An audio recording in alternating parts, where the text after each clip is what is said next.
Assalamualaikum warahmatullahi wabarakatuh. Teman-teman, kembali lagi di channel YouTube saya, Khairun Imam. Nah, ini ada update terbaru dari gerakan-gerakan yang terus dilakukan oleh para pembenci Pak Jokowi beserta keluarga, utamanya para pembenci Mas Gibran sekarang ya, seperti Refly Harun, Roy Suryo, Dr. Tivo, dan kawan-kawannya teman-teman ya. Nah, ternyata kemarin mereka itu melapor menghadap ke DPD RI untuk membuka bukti-bukti yang mereka punya terkait dengan akun Fufufafa, teman-teman. Kalau selama ini kan mereka menuduh Mas Gibran milik akun Fufufafa. Nah, mereka ke DPD dengan harapan bisa memakzulkan dan menjatuhkan Mas Gibran dari kursi wakil presiden. Kok mereka tidak lapor ke polisi dulu ya? Ini aneh bin ajaib, teman-teman. Sepertinya harapan mereka ini ya, hidup mereka ini tidak tenang, teman-teman. Lihat televisi berita Mas Gibran belusukan ya kan. Lihat YouTube Mas Gibran kumpulkan menteri ya kan. Emang sepertinya tidak tenang, mau tidur kepikiran Mas Gibran lagi rapat kabinet. Ya itulah para pembenci, teman-temannya, hidupnya selalu tidak tenang sebelum bisa menjatuhkan Mas Gibran. Dan itu sepertinya hanya harapan palsu yang tidak mungkin mereka bisa lakukan, teman-teman. Apalagi Prof. Jimli, pakar hukum tata negara, sudah mengatakan ya kalau mau memakzulkan Gibran, coba aja kalau bisa. Aduh, dan di video ini teman-teman kita akan melihat beberapa pakar atau tokoh seperti Uni Irma Suryani, siapa lagi, Hasan Nazbi dan kawan-kawan yang berusaha untuk menyadarkan para pembenci ini agar pola pikirnya dan hidupnya itu kembali lurus, teman-teman, tidak menjadi pembenci lagi. Oke, sebelum kita masuk ke videonya, jangan lupa like, subscribe, dan share. Dan tanpa perlu berlama-lama lagi, mari kita mulai videonya berikut ini. Ya contohnya aja ada seorang dokter yang diwawancarai di podcast gitu yang bilang bahwa contohnya nih ya, ini mempermalukan Anies kalau menurut saya, Bang. Oh, Anies itu diperlukan oleh PBB. Bakal diminta menjadi sekjen PBB. Waduh. Dan dia nggak level lah kalau cuma sekedar presiden gitu kan.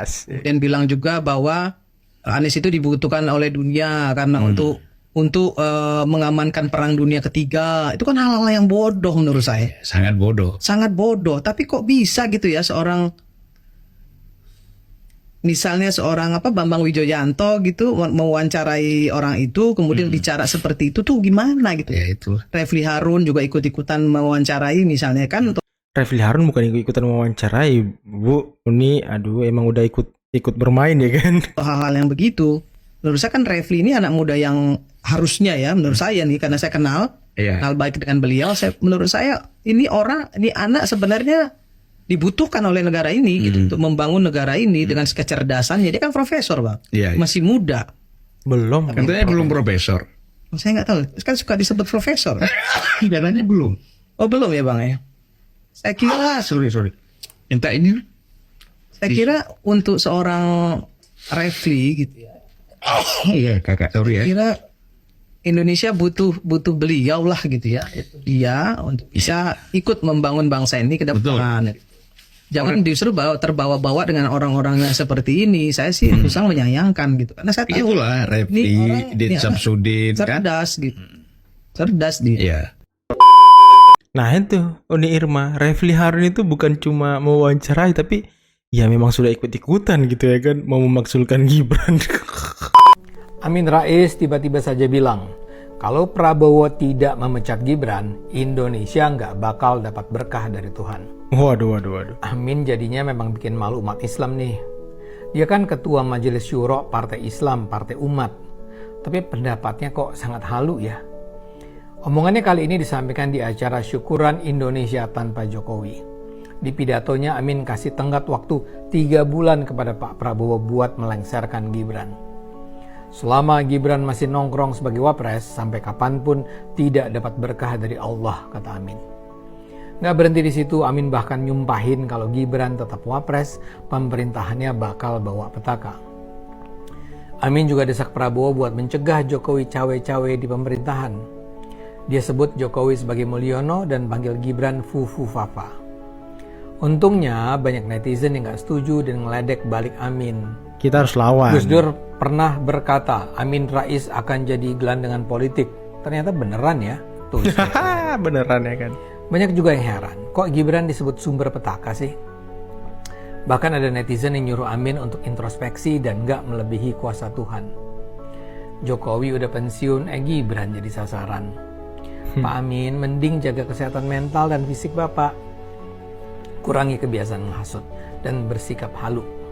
Super Gelar halu guru sih. bangsa yang pernah disandang, kan sayang kalau jadi bahan ledekan sekarang.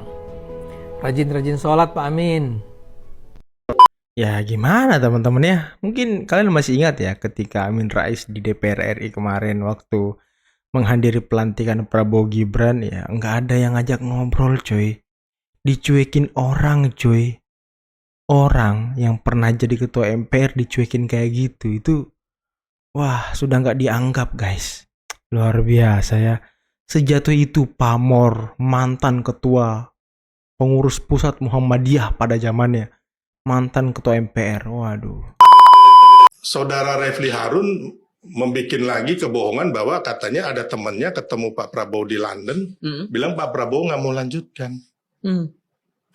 Ya. Ini kan berarti jangan sampai temannya nih hantu atau setan Hantu gitu loh, blau. ya kan? Yang menurut saya nggak benar, ya kan? Hoax-hoax ini selalu dilakukan. Terus kemarin Refli sama Mardigu Wowik bilang kita ini Pak Jokowi ini gimana ya, kita udah nggak punya ibu kota. Nah itu gimana jawabnya, Bang?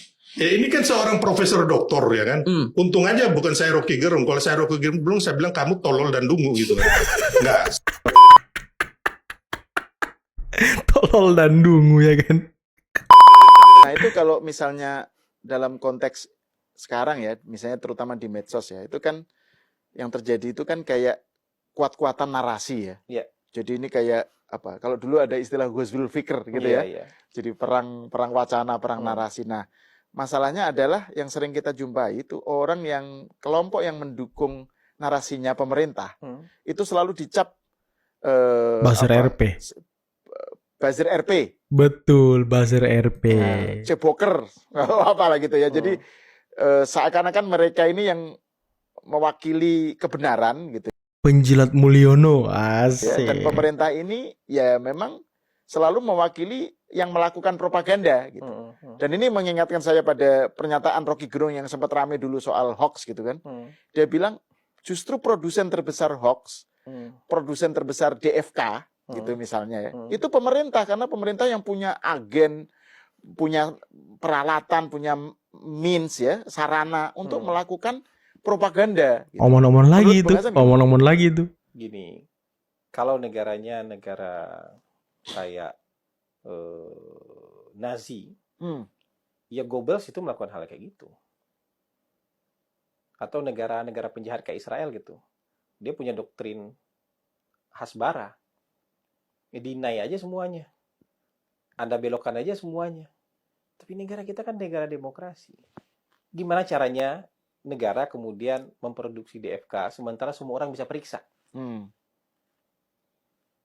Kan semua orang sekarang bisa periksa. Apa sih yang tertutup? Semua informasi terbuka ya, keterbukaan informasi teman-teman. Jadwal pesawat aja, siapa penumpang pesawat aja bisa diakses orang. Betul. Ya kan? Pesawatnya sudah sampai di mana aja sekarang titiknya bisa lihat. Paket aja, kalau pengiriman dari luar negeri sampai di mana aja ada trackingnya. Betul. Apa yang mau ditutup-tutupi sekarang? Ya kan? Nah ini kemudian itu muncul dari pikiran buruk. Ini orang ini, kalau dia yang memerintah kira-kira dia akan melakukan itu. Pasti. Iya. Loh, negara ini ingin mempersatukan. Kita ini loh, mau jadi negara maju.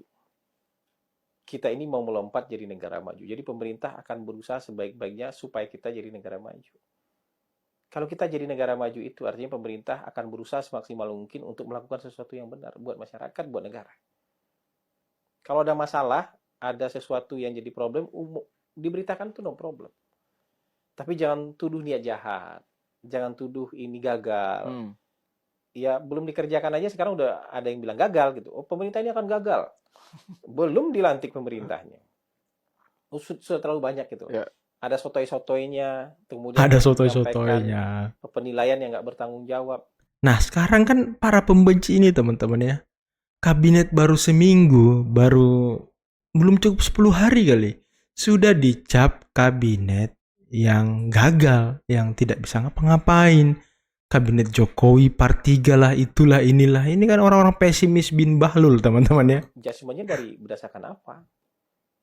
Gitu. Jadi menurut saya ya pemerintah ya itu berusaha, ini posisi kita nanti berusaha menyampaikan capaian pemerintah.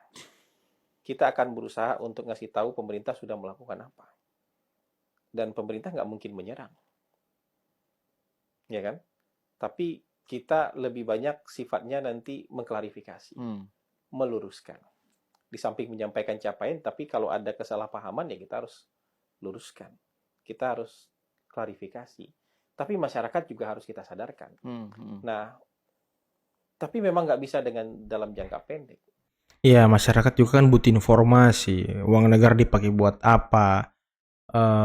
Uang pajak-pajak rakyat yang diambil negara itu dipakai buat apa? Itu kan tujuannya untuk membuat video-video seperti itu, teman-teman ya. Terima kasih Jokowi dan segala macam. Ya biar masyarakat tahu ternyata ya kita bayar pajak itu ada faedahnya gitu, ada yang dibangun gitu ya kan. Ini kan kita harus menyadarkan orang untuk kemudian juga punya cara pikir yang lurus dan fair. Dan ini bagian dari dakwah lah. Ini jalan panjang nih kayak gini karena kemajuan teknologi informasi tiba-tiba membuka semua orang bisa bersuara nih. Bisa jadi sumber informasi sekaligus konsumen informasi dalam waktu yang bersamaan. Orang yang nggak perlu punya track record pendidikan jurnalistik aja bisa jadi pemberi kabar dia sekarang. Kan gitu kan? Dengan judul suka-suka dia, dengan sudut pandang suka-suka dia, bahkan dengan pernyataan suka-suka dia. Entahkah itu fakta atau enggak ada konsekuensi. Iya, betul. Tapi malah dia punya banyak pengikut karena ngasih makan ego kebencian tadi itu, ngasih makan pikiran-pikiran buruk itu. Orang yang terbiasa dengan pikiran buruk, kalau hari ini nggak ada berita buruk yang mampir di kepala dia, sakit dia. Karena yang mau dia konsumsi ya berita buruk itu. Kalau nggak ada berita buruk hari itu, sakit dia. Nah kalau kayak gini kan negara kita jadi nggak benar nih. Kalau makin besar orang-orang, nah ini program dakwahnya penting nih. Program dakwah dan RCB tadi itu penting tuh. Pembiayaan retreat di Magelang buat anggota kabinet Merah Putih dari hari Kamis sampai hari Minggu kemarin berasal dari Bapak Prabowo sendiri. Yang bisa sampaikan adalah begini, persiapan untuk kegiatan ini sudah dilakukan jauh-jauh hari. Pembangunan infrastruktur di sana mulai dari tenda, saluran air, saluran listrik, ruang kelas, ruang tempat rapat koordinasi kabinet itu sudah dibuat dari 1 bulan sebelumnya. Dan pada saat itu tentu Pak Prabowo masih dalam masa transisi. Beliau tidak mungkin menggunakan dukungan dari Kementerian Pertahanan karena ini bukan untuk kegiatan Kementerian Pertahanan. Beliau pada saat yang sama juga belum bisa menggunakan dukungan dari Sekretariat Negara karena beliau waktu itu belum jadi presiden. Maksudnya belum dilantik sebagai presiden. Jadi karena melihat begitu pentingnya kegiatan ini dan beliau merasa sangat penting untuk menyatukan menteri-menterinya yang berasal dari berbagai macam latar belakang, golongan, partai politik, kelompok sosial kemasyarakatan, bahkan beragam daerah, maka beliau memutuskan untuk tetap menjalankan ini sesegera mungkin.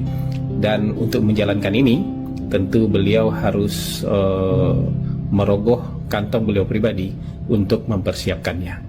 Jadi itu yang bisa saya sampaikan kepada teman-teman supaya bisa menjawab keingintahuan dan pertanyaan teman-teman media. Waduh, luar biasa ya. Inilah Hasan Nasbi, Kepala Kantor Komunikasi Kepresidenan yang sangat luar biasa. Kalau menjelaskan sangat adem, kalau menyampaikan sesuatu sangat tenang, tidak gerasa-gerusu dan segala macam, teman-teman ya. Itulah Pak Prabowo. Ada pengamat yang mengatakan bahwa apa gunanya Pak Prabowo melakukan retreat outbound untuk menyatukan? Kenapa nggak mengangkat kabinet yang dari orang dekatnya yang sudah menyatu pola pikirnya? Ini kan pengamat yang pikirannya ya kotor gitu. Kalau kita meminjam kalimat dari Hasan Nasbi, kata dari Hasan Nasbi, teman-teman ya, kotor semua isi kepalanya. Outbound kan nggak mungkin semua kabinet di situ berjumlah 100 orang. Orang dekat semua, orang kenal semua. Saudara aja belum tentu satu pemikiran. Itulah makanya kenapa outbound ini dibuat, retreat ini dibuat. Untuk menyatukan visi, untuk menyatukan misi. Untuk mungkin menekankan kepada mereka kalau jangan korupsi, jangan main-main. Jangan makan uang rakyat. Kan itu tujuannya. Ada pengamat yang omon-omon. Kok pakai uang pribadi? Dilapor nggak ke KPK? Bagaimana pertanggungjawabannya? Astaga, nanti kalau Pak Prabowo retreat itu menggunakan APBN, diteriaki lagi. Pemborosan APBN, pemborosan anggaran, buang-buang duit, dan segala macam. Ini kan memang bukan pengamat, tapi ya, dia ini bukan pengamat politik, tapi pengamat kesalahan, teman-teman. Dia hanya mengamati kesalahan-kesalahan orang dan mencari celah untuk menyerang orang. Itu doang tujuannya. Dia tidak ada niat untuk membangun bangsa dan negara sepertinya. Nah, itulah mungkin teman-teman beberapa video, beberapa konten yang bisa kita simak, yang bisa kita saksikan pada kesempatan kali ini. Semoga bisa mencerahkan, semoga bisa menghibur teman-teman semua. Ya, saya akhir kata, billahi taufiq wal hidayah. Wassalamualaikum warahmatullahi wabarakatuh. Bye-bye.